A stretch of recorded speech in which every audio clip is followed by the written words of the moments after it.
estaban en Constantinopla, y en Constantinopla, que era el centro académico y de poder que existía en el mundo, en la Cuarta Cruzada fueron llevados a Venecia y representaron muchísimo lo que representa la ideología del poder que tenemos ahorita para la columna, donde pareciera que las casas comerciales o algunas empresas quisieran apoderarse del camino que nosotros tenemos o podamos desarrollar.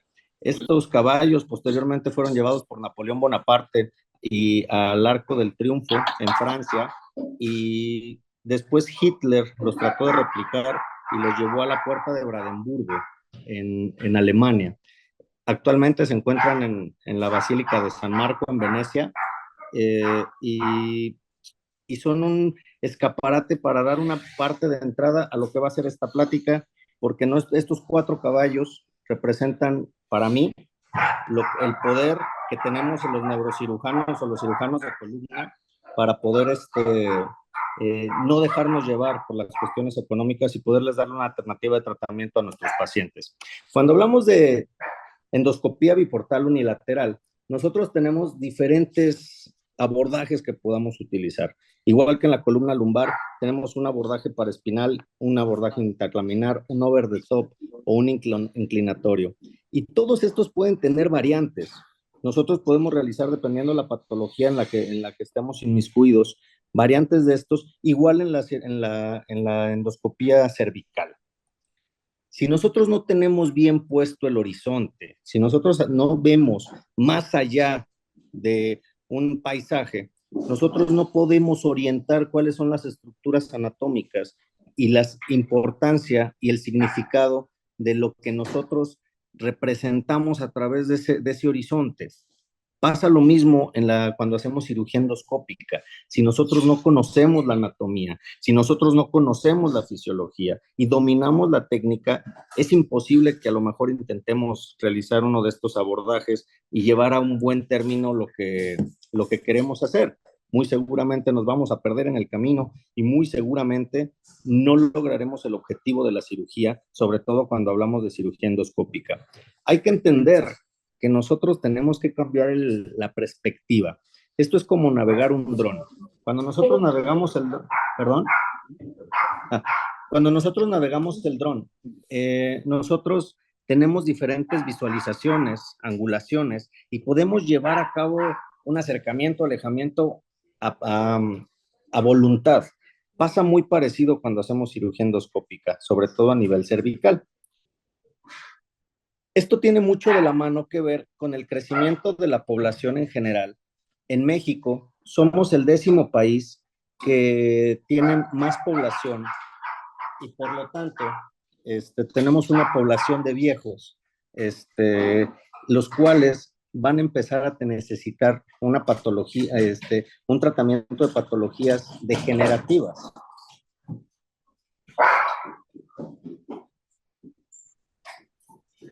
Una disculpa. Entonces, este padecimiento de patologías degenerativas van a tener mucho que ver con el tratamiento conservador. Hay ocasiones en las que simplemente no podemos darles un tratamiento donde mejoramos el balance sagital o donde recompongamos la estructura anatómica de estos pacientes y les tengamos que ofrecer un tratamiento menos invasivo. En México ya sabemos que actualmente somos 129 millones de personas, entre ellos más o menos mitad y mitad, aunque actualmente están siendo cada vez menos. Lo importante de esto, y en esta gráfica se muestra, es que nuestra gráfica poblacional se está ensanchando en la parte de en medio. Entonces es muy importante empezar a entender esto, porque nosotros no podemos o no debemos intentar dar un tratamiento más agresivo en pacientes que ya son cardiópatas, en pacientes que tienen osteoporosis, en pacientes que tienen una degeneración cervical en este caso específico, y que nos van a obligar a darles un tratamiento para tratar de ayudarlas a mejorar sus síntomas, sin embargo no para corregir, si en este caso quizás la estabilidad o la forma en la que tienen ya la estructura anatómica. Cuando hablamos de esto, entonces tenemos que hablar de arquitectura. Y Brunelleschi en Florencia creó este domo de la Santa Sofía, en la cual hizo un domo que es el segundo más grande del mundo, sin tener una estructura, un andamio para irlo formando, a través de esta estructura que está en los tabiques que se llama espina de pez. Nuestra columna cervical, como vamos avanzando con el tiempo, también empieza a tener estas degeneraciones y estos cambios que también se le puede conocer en espina de pez, que van compensando las cargas axiales que nosotros vamos teniendo.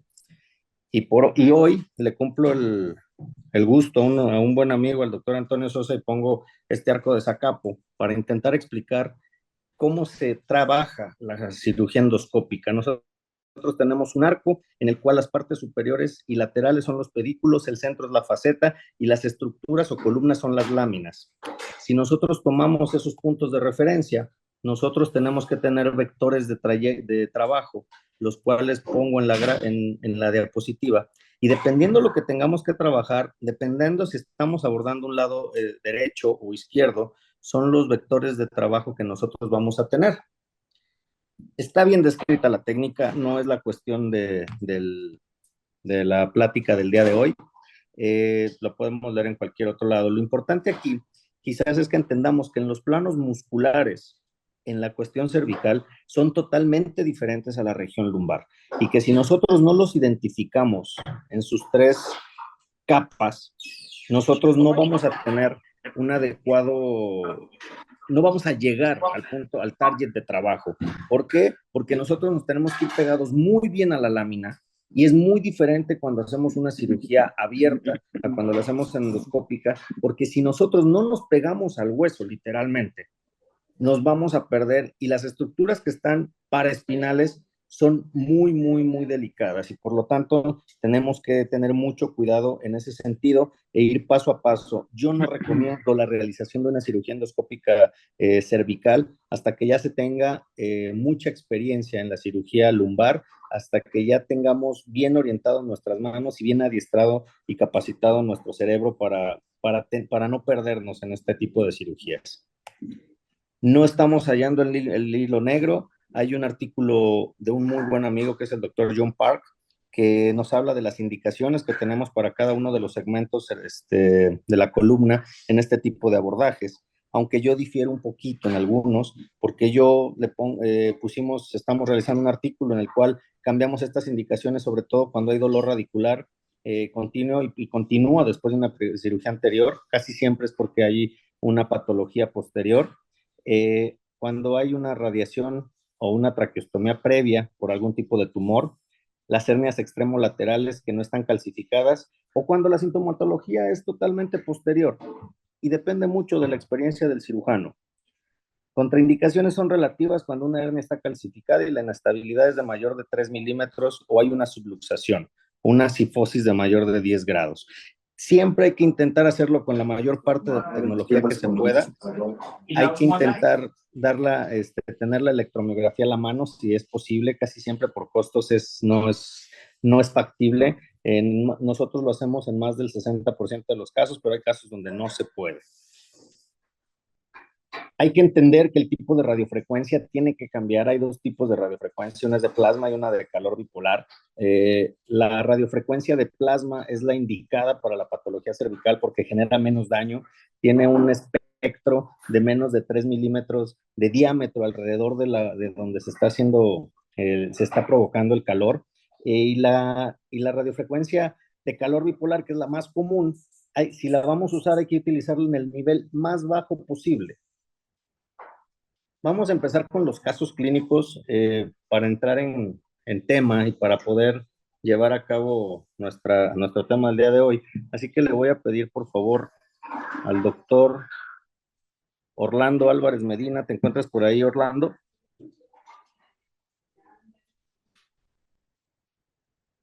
Doctor Orlando.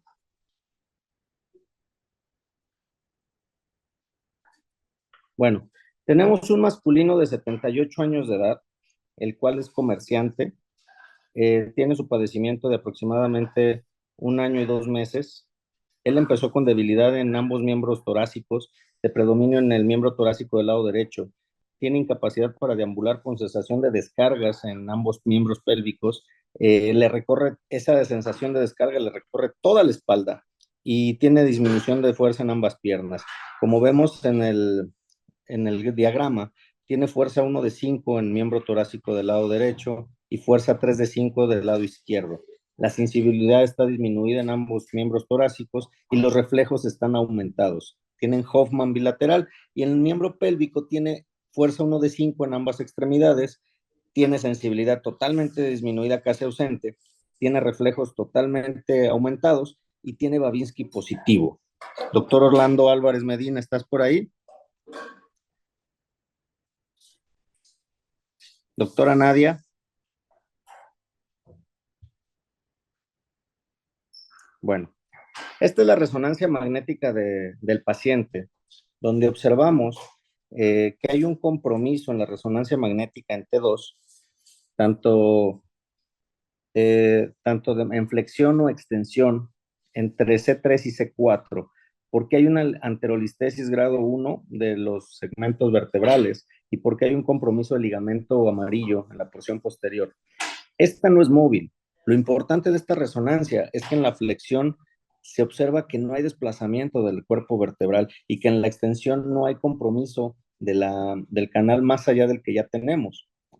En este padecimiento en particular, todos podríamos pensar que necesitamos hacer una colocación de caja y después una fijación en 360 grados. Sin embargo, hay que recordar una cosa, estos pacientes, al menos en donde yo trabajo, que es el Hospital San José de Celaya, que es un medio particular, dependemos muchísimo de la cuestión económica. Dependemos muchísimo de que tengan la capacidad económica para resolver su patología. Entonces tenemos que buscar algo que sea más sencillo, quizás más económico y que podamos tener un parámetro comparativo para poder entender si le va a ir bien si hacemos una cirugía mayor en un segundo tiempo, en un tercer tiempo. En este caso en particular hicimos una laminectomía de C3, como están viendo en el video, localizamos la lámina. A mí me gusta muchísimo empezar con Kerrison y tratar de no meter el drill lo menos posible, sobre todo en región cervical, por las cuestiones de que no vaya a haber una lesión de dura madre. En este caso en particular, sí se utilizó solamente para hacer una perforación entre el espacio del ligamento amarillo y la lámina, y posteriormente hicimos todo con Kerrison. Se puede observar que cumple con todos los criterios de un conducto estrecho. No hay grasa peridural, hay una palidez de la duramadre excesiva y no hay latido de la duramadre.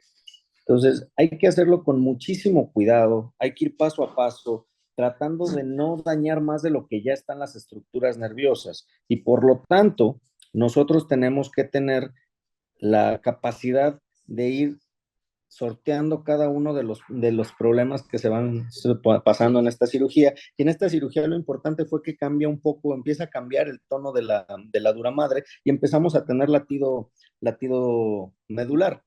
Nosotros citamos al paciente para retiro de puntos y el paciente empieza a mejorar, pero este es nuestro A paciente ver, al don mes Miguel, de la cirugía, ¿cómo se en siente la cual después el de un mes paciente de de haberle no poder deshecho una levantar las descompresión manos, cervical? sobre todo en el miembro ¿Qué tenía? torácico del lado ¿Qué le izquierdo, dolía? ¿O qué sentía? puede levantarla con mayor facilidad.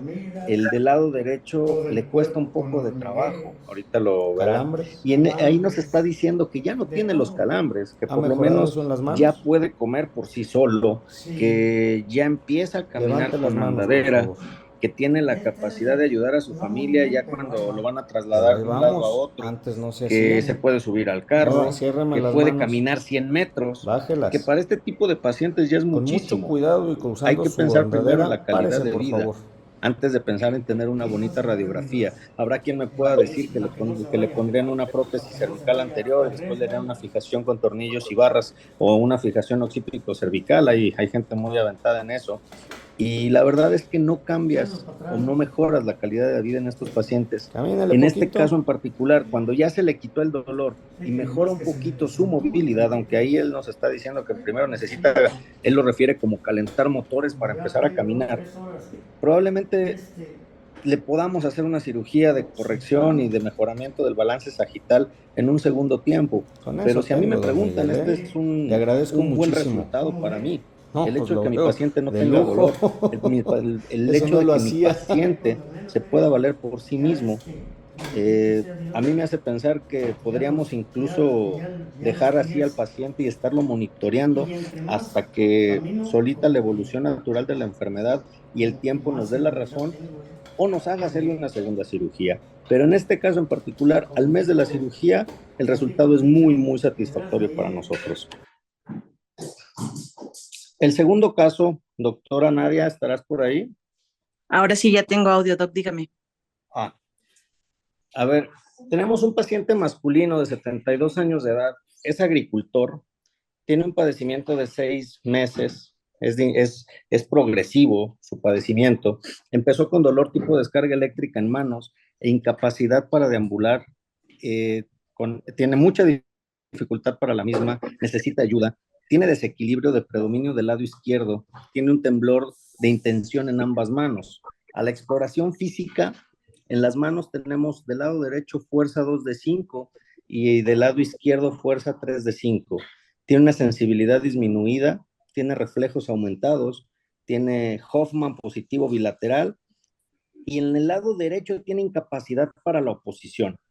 Del lado derecho en la pierna tiene 4 de 5 de fuerza, igual en la izquierda, tiene disminución de la sensibilidad y los reflejos aumentados. No hay Babinski en este paciente. A este paciente le realizamos una resonancia magnética. ¿Me la puede describir, por favor, doctora? Sí, bueno, observo corte sagital y dos cortes axiales en secuencias de T2, en la cual se observa una hernia extruida a nivel de C3-C4, posterocentral, que ocluye aproximadamente el 50%, si no es que un poco más, del conducto cervical. Ok, en este caso en Evidentemente es una... particular, ¿sí? ¿Sí la escuchó, doctora? Sí, sí, claro. En este caso, evidentemente es una hernia de disco C3-C4. ¿Cuál sería el abordaje más natural o cuál sería el abordaje que nosotros lo veríamos como ideal y qué propondría hacerle usted, doctora?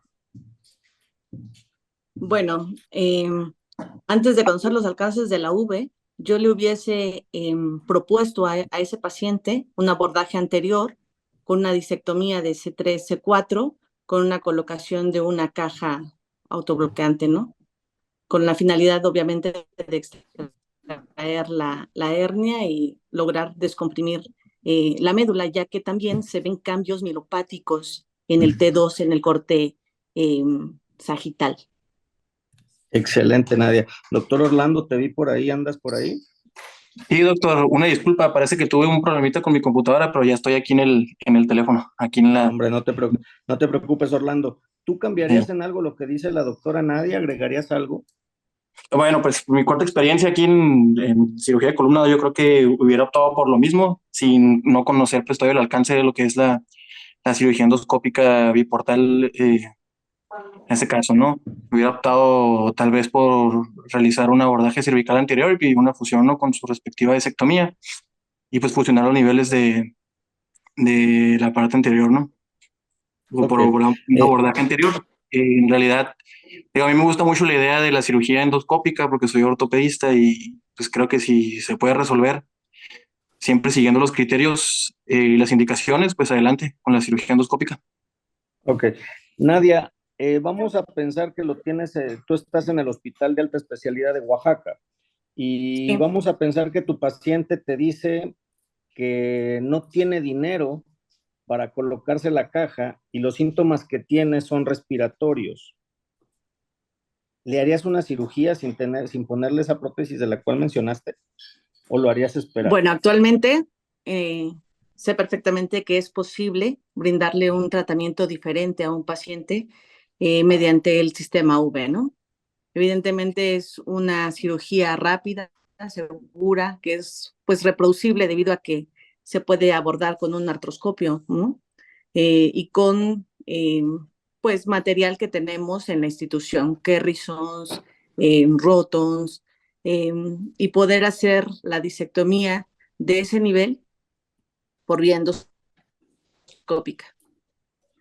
Definitivamente ese es el punto más importante, que actualmente no tenemos que hacer esperar a nuestro paciente. Este paciente, el compromiso que podía tener respiratorio fue lo que nos movió, y la falta del recurso económico quizás que tenía en ese momento para poder colocar una prótesis o una caja. Y lo que hicimos fue un abordaje posterior. Estamos viendo ya dónde está la hemisamilaminectomía y empezamos la disección del saco dural. Empezamos a encontrar dónde está la porción más lateral, en este caso lado izquierdo de la hernia, y empezamos a extraerla con ese palo de hockey, teniendo mucho cuidado a nivel de la columna cervical. No podemos hacer movimientos demasiado bruscos, sabemos que podemos generar una lesión medular mayor a la que ya tenemos, y que nosotros nos tenemos que apoyar de los instrumentos más pequeños que tenemos. En este caso están viendo unas pinzas de disco del sistema uniportal, con una mezcla de disectores de Roton que nosotros usamos para la microcirugía. Ampliando un poquito el abordaje hacia la parte lateral, nosotros podemos empezar a extraer fragmentos de esa hernia, que en este caso salió completa. En esta parte estamos viendo cómo empieza a salir la hernia en la parte del borde del hombro de la raíz nerviosa, y que poco a poco, sin hacer grandes tracciones, podemos ir ampliando el espacio que nos va a ir dando nuestro lugar de trabajo para llegar a buen fin y a buen término este tipo de cirugías. Son cirugías demasiado limpias, poco sangrado. En este caso no habían alguna patología cardíaca, pero que cuando las hemos hecho en pacientes que son cardiópatas, que tienen alteraciones de la coagulación, que tienen algún trastorno que no nos van a permitir realizar un abordaje mayor, una pérdida mayor de sangre, esta es una muy buena técnica para poder realizar y descomprimir, sobre todo cuando tenemos alteraciones respiratorias, cuando tenemos hernias tan altas. Posteriormente se valorará si habrá una segunda intervención y habrá que ponerle algo para estabilizar esa columna, que no fue el caso en particular. Este paciente con la discodectomía, en este momento tenemos un seguimiento 8 meses, le ha ido muy bien, no ha cambiado nada, y pueden observar cómo podemos llegar con el endoscopio hasta la parte anterior de la médula, observando que ya no tenemos fragmento que esté comprimiendo la médula. Y aquí está su resonancia posoperatoria. ¿Qué me opina, doctor Orlando, de la resonancia? ¿Cómo la ve? Vaya, pues se ve pues la hernia que está extruida en el nivel que comenta la doctora, pues lo único que veo son ahí pues cambios postquirúrgicos, ¿no? Bueno, en ese nivel inclusive pues se ven ahí unos datos como de mielomalacia, pero pues ahí le diría que fue un resultado excelente. Obviamente hay que entender los alcances que tenemos. Nadia, ¿tú qué observas ahí? ¿Se observa todavía fragmento de disco o ya quedó vacío el espacio? No, yo creo que más bien lo que vemos ahí en la intensidad que vemos a nivel del disco, más bien son los cambios postquirúrgicos, pero pareciera que el disco está ya vacío y evidentemente por la revisión que hace durante la cirugía y demás, sabemos que quedó pues el espacio libre y con eso disminuimos el riesgo o evitamos que haya el fenómeno de reherniación, ¿no? Y si se acuerdan de la clínica de este ¿Cómo estás, paciente, chava? aquí lo tienen a los 4 meses de la Levanta las cirugía. manos. Y lo más importante de ¿Podrías hacer todo, y eso? lo que quiero compartir con esa imagen, es que no hay que tener Ándale miedo de hacer las poquito cosas. Si despacito para sabemos allá hacer hacia el las cuadro y cosas de con regreso. cuidado, con anatomía, Despacio. teniendo la mayor precaución para no hacer más, para el primo no nocere, no hacer más daño del que ya tiene nuestro Vente para paciente, acá. podemos recuperarlo. ¿Podías caminar Recuerden sin que este paciente andadera? tenía una debilidad extrema en las piernas, las manos, y que Está bien, prácticamente muchas no podía gracias, chava. caminar. Se le quitaron prácticamente la sintomatología, y si a mí me preguntan, para mí este es un resultado muy bueno. Yo ya no le haría otra intervención, lo estaría vigilando y sin necesidad de tener que colocarle una prótesis por vía anterior. Muchas gracias, doctores. Estas son imágenes de las cicatrices o de los puntos que Gracias. quedan posterior a la cirugía. Y lo que les quiero decir es que ahorita hablamos solamente de 2 casos, pero hay que hablar que también no hay que olvidarnos que no siempre se va a hacer cirugía V. También se tiene que saber la cirugía anterior, se tiene que saber resolver por microcirugía y no todos son candidatos. Es una alternativa, es una técnica, no es la panacea. No podemos orientar a todos los pacientes a que se resuelvan mediante V, pero sí es importante que sepamos y que conozcamos que existe algo más que se les puede dar a estos pacientes y que mediante esta técnica podemos abordar no solo un nivel. Hemos tenido la experiencia de hacer laminectomías en trauma raquimedular hasta de 3 niveles por un abordaje endoscópico biportal de solamente 2 orificios. La columna cervical nos da esa nobleza, esa sencillez de poder hacerlo.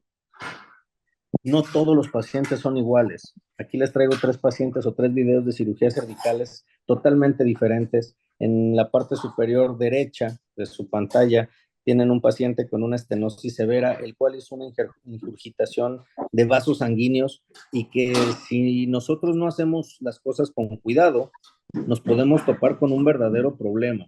Un verdadero caos, sobre todo si no vamos preparados para poder resolver una complicación de forma abierta. En la parte superior izquierda están viendo una hernia de disco, tal cual el abordaje cuál es, y en la parte inferior están viendo cómo se hace una laminectomía rápida para un trauma raquimedular que tenía 4 horas de evolución, con mucha sintomatología, prácticamente cuadriparético, y el cual se les tuvo que realizar una cirugía casi de emergencia y se hizo mediante endoscopía en menos de 20 minutos. Eso es muy importante también. Ya cuando se tiene la espectriz, estas son cirugías que llegan a realizarse en muy poco tiempo, con el mínimo de pérdida de sangre, con el mínimo de lesiones nerviosas, y que con el tiempo estoy segurísimo que va a ser, si no el estándar de oro, va a ser una de las primeras cirugías que vamos a realizar cuando estemos hablando de trauma raquimedular, para hacer una descompresión sin tener que ser tan agresivos con nuestros pacientes. Hay pacientes que operamos en forma lateral cuando son cardiópatas, ya está bien descrita también la técnica. Hay pacientes que operamos de manera rápida, como la laminectomía que ven en la parte de abajo, y hay pacientes que simplemente por las coagulopatías que tienen y el tipo de patologías hepáticas y comorbilidades, nos facilitan el hecho de no tener que trabajar sobre un tejido con muchísima grasa, redundante, que a veces no te permite ni la visualización. En ocasiones, si no se cuenta con el microscopio, las lupas no alcanzan a llegar ahí. La posición del paciente, si son muy obesos, si ya tienen una estenosis de larga evolución, no nos permiten darles una adecuada posición, y es pelearnos mucho con la posición en la cirugía cervical. Todos los que hemos hecho cirugía abierta sabemos de qué hablamos, ¿no? Saben lo que les estoy diciendo. Saben que en ocasiones ni la visualización de la luz es adecuada y que tenemos que estarnos peleando con la lámpara. Bueno, la endoscopía te facilita todo eso. Te da la facilidad incluso ante una complicación, que la complicación sea menor, dado que son instrumentos demasiado pequeños. Lo hacemos por esto, lo hacemos por ver a nuestros pacientes felices, lo hacemos por cambiarles un poquito la vida, por ver cómo a través de un tipo de cirugía de mínima invasión podemos recuperar un poquito su sonrisa, su libertad, su capacidad de movimiento. Madre Gloria, ¿en ¿Cómo estás, todos ellos, ¿cuánto tiempo al final del día, una descompresión están agradecidos? Dale la vuelta al ligamento. Lo hacemos más por esto que por cualquier otra cosa. Yo siempre les comento que es importante a ver, como si fuera que no nos atrás. peleemos ¿Cómo con le el hace hecho cuando de va a tener subir una un radiografía escalón? bonita. Que no nos peleemos con el hecho de decir, es que el balance corporal no está restituido al 100%. Ya disminuyó Nosotros el lo que dolor, tenemos que puedes tener son parar, pacientes caminar que hacia no la tengan pared y dolores, regresas. son pacientes que Gracias. puedan moverse, son pacientes que Pues ya recuperen gobierna su ese calidad de poquito. vida, porque después el Levanta siguiente tus paciente manitas, por podemos ser favor. nosotros, si no Y ya sabemos le cómo sigue. queremos Gracias por la tratarlo. confianza. Actualmente estamos haciendo otro tipo de cosas. Aprovecho el espacio para comentarlo. Lo que están viendo del lado derecho es la incisión para un Chiari realizado por endoscopía, y lo que están viendo en la parte inferior, el video, es la resección de un schwannoma de L2, L3 por vía endoscópico. Actualmente ya somos pioneros en estas situaciones, y yo creo que si yo lo puedo hacer, lo puede hacer cualquiera. Simplemente lo único que se les pide es que se haga en una manera consciente, bien entrenada, sin hacer locuras y paso a paso. Créanme que esto es una técnica demasiado noble, muy replicable y que va a llegar muy lejos. Hay que ser siempre agradecidos con los que nos ofertaron y los que nos metieron en esto. Yo agradezco mucho a mis maestros ucranianos y coreanos que me han enseñado en el camino, y no puedo dejar de mencionar al doctor Malcolm. El doctor es de India, el cual me ha abierto las puertas a nivel internacional para poder llevar a cabo y mostrar nuestro trabajo. No hay que complicarnos la vida es sencilla, el tratamiento de un paciente también.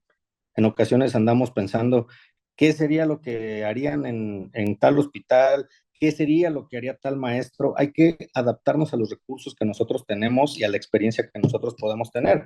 Y a final de cuentas, no le tenemos que, al que le tenemos que dar gusto es a nuestro paciente. Es al único que le debemos todo nuestro trabajo. Conclusiones de esta plática es que no es la panacea, es una técnica más, pero es una técnica que cuando la dominemos les va a cambiar la forma del tratamiento y de cómo ven la cirugía endoscópica, la cirugía cervical, perdón. Es muy fácil de reproducir, sobre todo para los que hemos hecho cirugía abierta. Es muy parecida a la cirugía abierta. En manos entrenadas es demasiado familiar. Tiene mayor alcance, lo estamos viendo. Lo importante aquí es que no lo debemos de hacer si no sabemos hacer cirugía abierta. Tiene menor daño a las estructuras y soporte muscular. Tiene menos tiempo de recuperación para el paciente, eso es evidente. No es la panacea, es una técnica más. No hay que pelearnos entre que si es cirugía abierta, que si es cirugía endoscópica, simplemente hay que tenerla en la cabeza y hay que tratar de dominarla. Si las estructuras que llevan miles de años siguen soportando verdaderos pesos excepcionales, nuestra columna es lo mismo. No hay que tratar de cambiarlos. En ocasiones simplemente hay que ponerles un foco, hay que ponerlos bonitos y hay que dejarlos que brillen por sí mismos. Yo agradezco la posibilidad de tener ahorita ya en formación 2 fellows, tener gente que se ha ido a aprender un poquito de lo que estamos haciendo. Me ha permitido conocer gente maravillosa, grandes maestros, viajar un poquito por el mundo, pero sobre todo darme cuenta de que somos más los buenos que los que queremos y que nos ensegamos con un poquito con el brillo de unas monedas, ¿no? Hay que intentar de cambiar esa parte en el mundo. No puedo dejar de invitarlos. El próximo año tenemos un tsunami de cirugías, de eventos endoscópicos. Empezamos con el Spine Webinar en Tijuana, seguido del World Federation, que este año va a ser en Argentina, del cual somos parte del comité organizador, y darles la primicia que en el 2026 es un hecho que vamos a tener el Congreso Mundial de Endoscopía, que se va a realizar aquí en México. Todavía tenemos fechas, todavía no tenemos las fechas y todavía no sabemos el lugar, pero sé que con la ayuda de todos ustedes va a ser un evento magnífico. Muchísimas gracias a todos. Espero comentarios y obviamente muchas preguntas.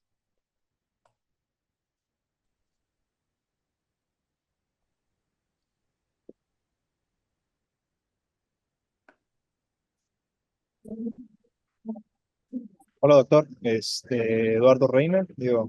Tuve la oportunidad de poder asistir a uno de sus procedimientos. La verdad, pues lo felicito por el trabajo que está realizando. Tuve la oportunidad de verlo trabajar en la parte cervical. Este mes estuve rotando con el doctor Antonio Sosa y pues la verdad fue de bastante provecho, pues verlos trabajar tanto al doctor en la región lumbar y a usted en la parte cervical. La verdad, unos casos bastante interesantes y pues a considerar esta técnica dentro del arsenal para el cirujano de columna y más para uno que está pues actualmente en formación todavía. Muchas felicidades, doctor. Hombre, muchas gracias. Eduardo, cuando estuviste por acá se te mencionó. Bienvenido cuando gusten estar a hacer rotaciones o pasar un poquito para aprender lo que nosotros, lo poquito que podamos hacer, estamos a la orden. Bien. Doctor Rodolfo, bueno, felicidades por tu gran tema. Tengo aquí varios comentarios que te quiero hacer. Primeramente, hablando de mini invasión, doctor, yo tengo 25 años haciendo mini invasión, primeramente en cráneo, luego en columna, y hay mucha confusión. La gente cree que mini invasión es hacer un agujerito, y eso es totalmente falso. O sea, mini invasión es tener una conceptualización tridimensional de lo que está haciendo y conocer perfectamente bien la fisiopatología de la lesión que vamos a tratar.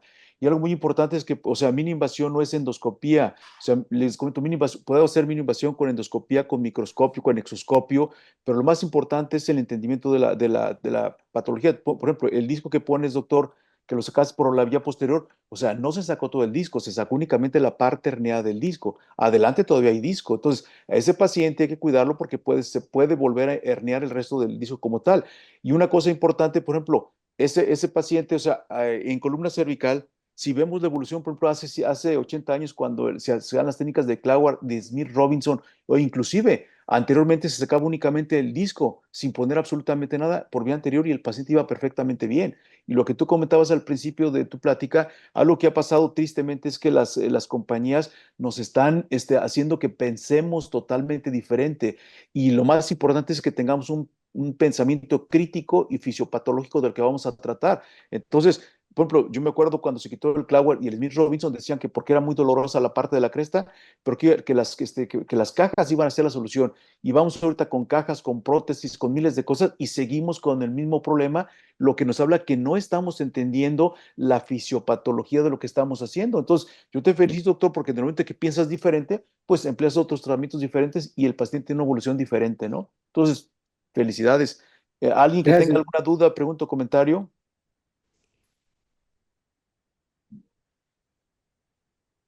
Y buenas noches al doctor Barajas que está con nosotros aquí coordinando este tema tan interesante y pues realmente quiero felicitar al doctor Rodolfo Guerrero porque hablar sobre la patología de columna cervical y si nos vamos a la vía endoscópica o a la mínima invasión, es un proyecto enorme. O sea, desde que tú conoces al paciente, que ves todo el expediente con todos los estudios y todos los parámetros, es accesar en un mínimo acceso, pero vas a navegar en 3D, ¿no? Es una proyección enorme en la cual tú vas a poder identificar las estructuras o el problema que tiene cada paciente en particular. Si estamos hablando de la columna cervical de tipo degenerativa, en la cual pues ya están descritos, ¿no? Las técnicas, los tipos de abordaje. Y en el caso que tú presentabas de un paciente con una compresión medular bastante importante, que era C3, C4, parece que era ahí, ya tenía datos de mielomalacia.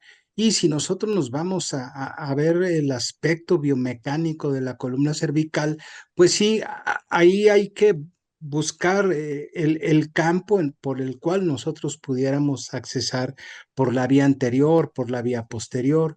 Y este tipo de pacientes ya vienen estudios así como el TELDI, sí, el TELDI PIC o la incidencia pélvica.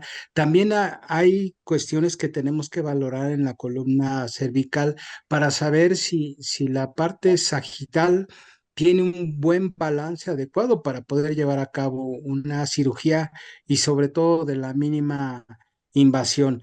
Y la otra es determinar la posición que guarda la médula ante un problema isquémico o ante un problema crónico degenerativo para determinar si el acceso que yo voy a entrar con ese tipo de casos sea por la vía posterior o por la vía anterior.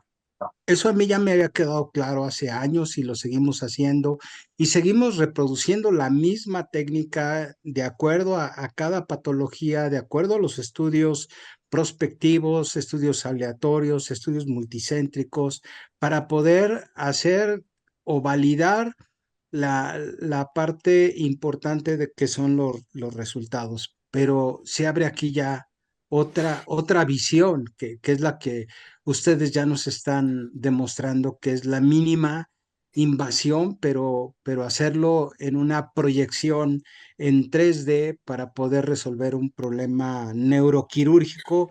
Y creo que esto va a ser el futuro para lo que es la cirugía cervical.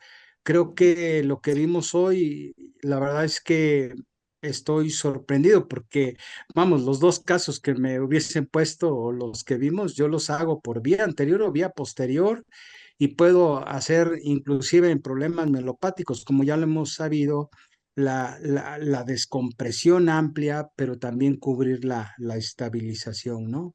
Pero esto es nuevo, es algo que realmente ya en México se está reproduciendo y creo que los resultados va a depender mucho ya de la curva que tengamos todos los cirujanos en donde se estén entrenando o centros de referencia, como decía el doctor Barajas, que ya tiene una experiencia enorme. Entonces, podemos dar ahí esos pasos que requiere la cirugía en México y desde Celaya, fíjate que es una población pequeña como la de Guadalajara o la Ciudad de México, pero ahí está un talento, ¿no? Que son ustedes que están haciendo algo que está revolucionando la cirugía en el mundo y México, pues creo que está poniendo ya esa parte tan importante que son ustedes en la cuestión académica y que precisamente los jóvenes que están haciendo cirugía de columna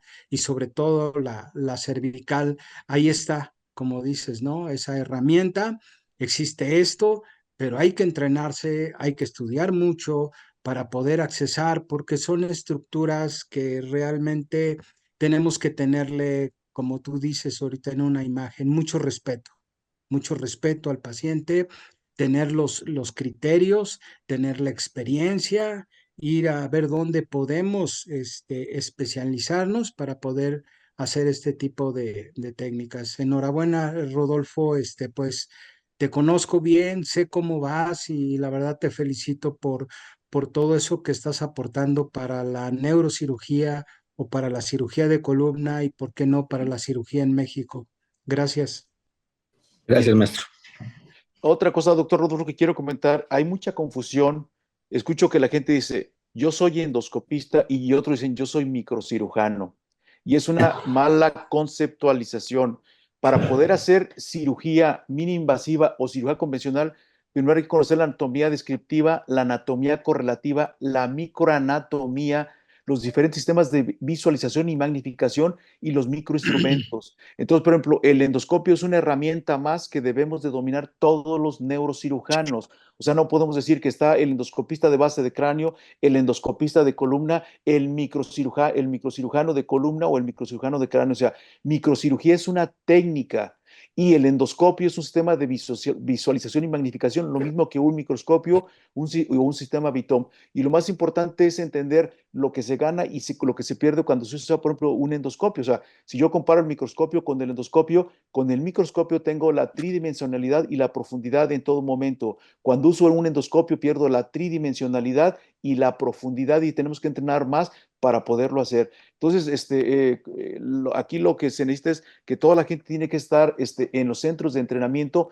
y no querer de primera intención entrar con un paciente sin tener estos conocimientos, porque, o sea, la mini invasión puede ser el máximo daño si no se tiene, les comento, la tridimensionalidad y la conceptualización de la fisiopatología a tratar.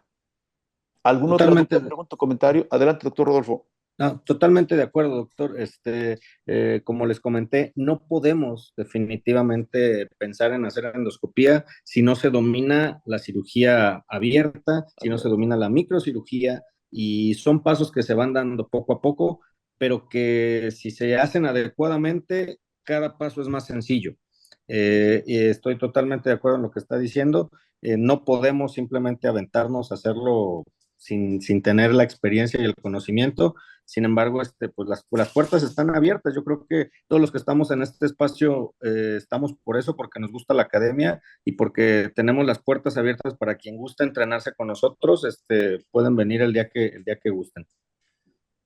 Y como comentario, doctor Rodolfo, este fin de semana, este jueves y viernes, nuestra Sociedad Mexicana de Cirugía Neurológica cumple 70 años y tenemos un corto taller de columna mini invasiva en el Vesalios con el doctor, está coordinando el doctor Alpizar, donde se van a hacer abordajes biportales endoscópicos. Todo el mundo está invitado y el día sábado tenemos la presentación de todos los servicios de neurocirugía que están formando residentes para ver su historia, su tradición y su futuro en la neurocirugía en todo México, porque tenemos una gran responsabilidad llevar nuestra neurocirugía a otro nivel y queremos que todos los neurocirujanos se sientan identificados y se sientan a gusto de ser miembros de la Sociedad Mexicana de México, por favor. Aquí hay Muchas gracias. Hay 4 preguntas en el chat. A ver, dice aquí, pues dice, envías, claro, el grupo. No, no hay ninguna pregunta. ¿Alguien que tenga alguna pregunta más? Doctor Sosa, ¿tiene alguna duda, pregunta, comentario que quiera hacer, Sí, por sí, sí, favor? claro. Claro, claro, estaba esperando los comentarios de ustedes. Pues felicitarte, amigo, felicitarte. Y pues como dicen, afortunadamente estamos emprendiendo todos en conjunto los entrenamientos, ¿no? Y esto primero es así, de la mano, entrenar, entrenar, entrenar, entrenar en laboratorio. Por eso nos hacen falta más laboratorios, que ya hay uno muy bueno y van a haber más. Esto es lo que nos hace falta. De ahí brincar a la lumbar posiblemente acompañado con alguien, de ahí brincar a la cervical acompañado con alguien. Creo que son pasos de este tipo de técnicas específicamente.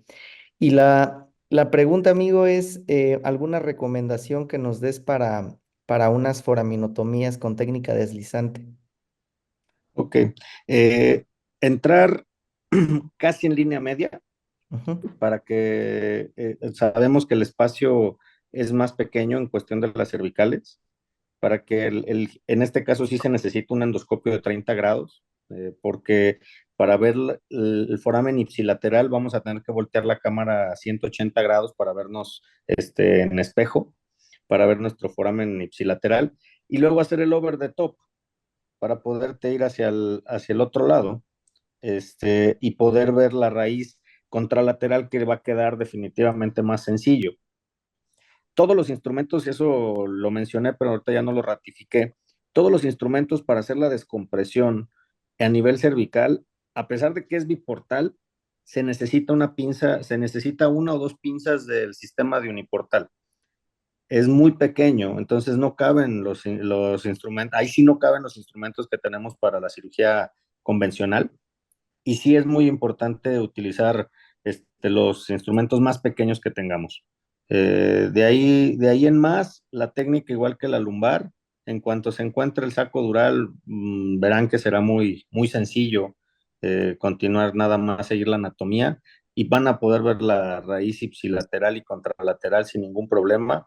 Eh, y ahí lo único que les podría decir es que generalmente no nada más son dos forámenes, generalmente son dos o tres forámenes. Si se llega a necesitar dos o tres niveles, en el caso de que sean tres niveles, hay que centrar nuestra triangulación en en el espacio medial, en el espacio intermedio más bien, y si son dos niveles, podemos hacer un orificio de entrada en el nivel superior y un orificio o inferior en la parte más baja, de tal forma que el triángulo sea más amplio.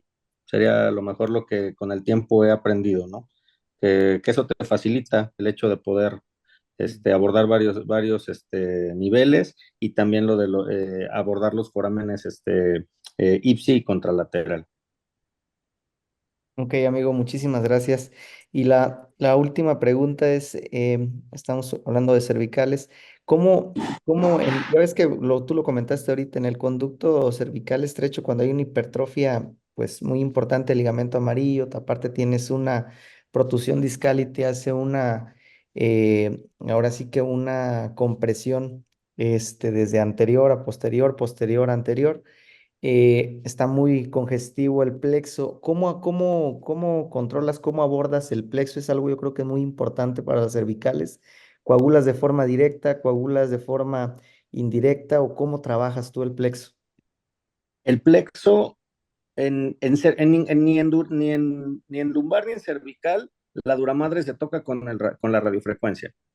Eso es muy importante, a menos que sea de plasma, y de preferencia hay que tratar de evitarlo. Pero a nivel cervical en particular hay que todavía tener más cuidado por evidentes razones. El plexo, como bien lo mencionas, Toño, no se debe tratar de forma directa, ¿eh? Hay que recordar que el calor que se genera por la radiofrecuencia dependiendo del tipo de radiofrecuencia, si es de calor bipolar, tiene hasta medio centímetro de diámetro a partir de la punta donde estamos coagulando de calor.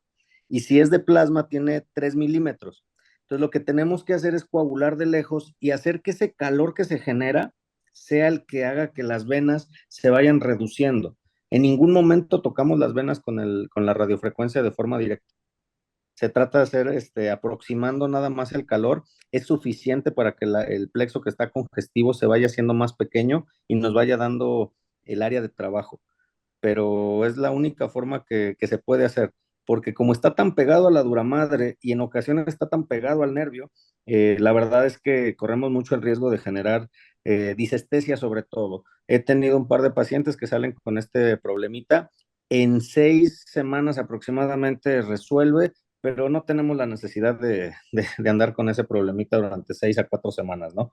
Entonces, nada más tener cuidado con eso, que no sea de manera directa, es de manera indirecta, sabiendo más o menos las longitudes de onda que se tiene con la radiofrecuencia.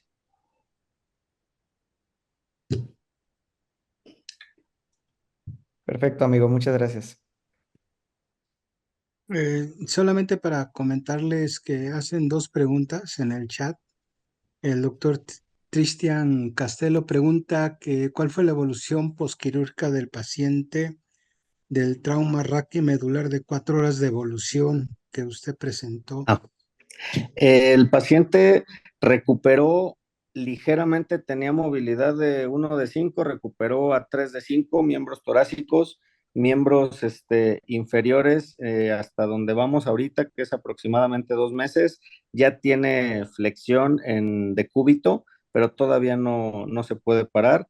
Ya empieza a tener sensibilidad en las piernas, pues en general mejora, pero como todo lo que son este tipo de pacientes, nunca va a ser al 100%.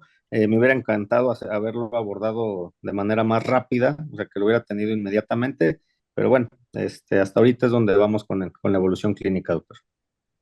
Sí, y el doctor Luis Carius dice que en el caso del Chiari sí se hizo solo la pura descompresión. Se hizo craniectomía suboccipital, resección de arco posterior de C1. En este caso que les presenté en particular, no hubo necesidad de hacer más. Era un Chiari 0.5 de Sindau, solamente tenía la teropulsión de la marcha y un poquito de mareo, disestesias en el miembro torácico del lado derecho y nada más. Mejoró muchísimo con la descompresión y con la resección de 1 centímetro del arco posterior de C1. Tengo 2 casos en particular donde se ha hecho durotomía y se les deja un parche de Gelfoam, perdón, de Duragen para ampliar, para hacer más holgada la dura madre.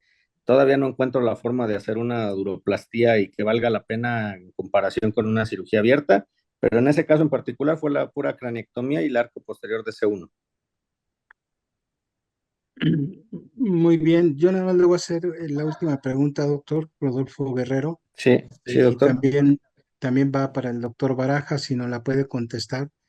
¿En qué casos pacientes que tú ya seleccionaste para una cirugía endoscópica o de mínima invasión a nivel de la columna cervical posterior, qué pasa si hay un accidente como, por ejemplo, el plexo, que es un sangrado abundante, o que hay una lesión de la dura y que empieza a haber fuga de líquido cefalorraquídeo?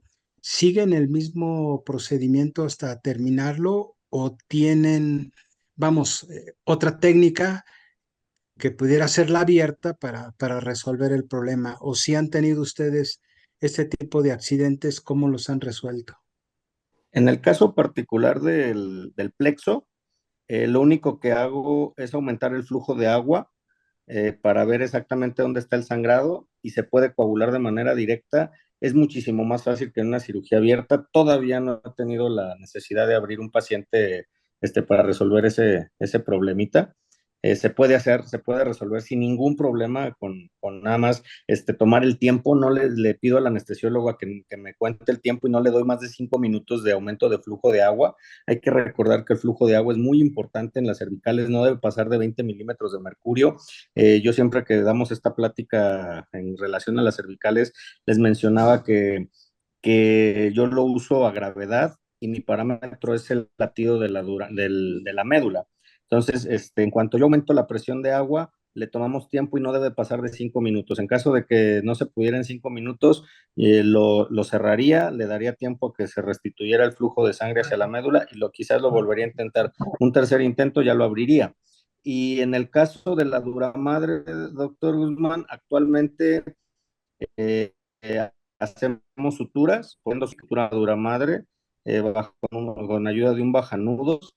Es tan pequeña las lesiones que llegamos a hacer que también se les puede poner un sustituto de duramadre, que es el Duragen. O en ocasiones, en que no lo hemos tenido, se ha dejado un poquito de Gelfoam y se cierra herméticamente, y dado que la incisión son 2 puntitos, no me ha pasado, pero lo más que podría pasar es que tuviéramos una fístula contenida y que se va a reabsorber en aproximadamente una semana. Otra cosa que en ocasiones yo uso es Flosil, doctor. Cuando tenemos un sangrado venoso que no para, ponemos tanto Flosil y se acaba rápido el problema, ¿eh? El Flosil es muy bueno cuando se tiene un sangrado de plexo venoso importante. Si no se resuelve con agua, con Flosil es suficiente. Y para lo de la dura madre, pues esta es tan pequeña que se puede poner un parchecito de dura madre leofilizada, y con eso, con un buen cierre, es más que suficiente, precisamente porque es una incisión muy pequeña. Ok, muchas gracias. Bueno, pues si no hay más, muchas gracias por todos. Nos vemos en el próximo webinar y buenas noches a todos. Hasta luego, que estén bien. Muy buenas noches. Gracias a Saludos. todos. Gracias. Gracias. Hasta luego. Gracias a Buenas todos. noches. Gracias a Hasta todos. luego, Un saludos. abrazo.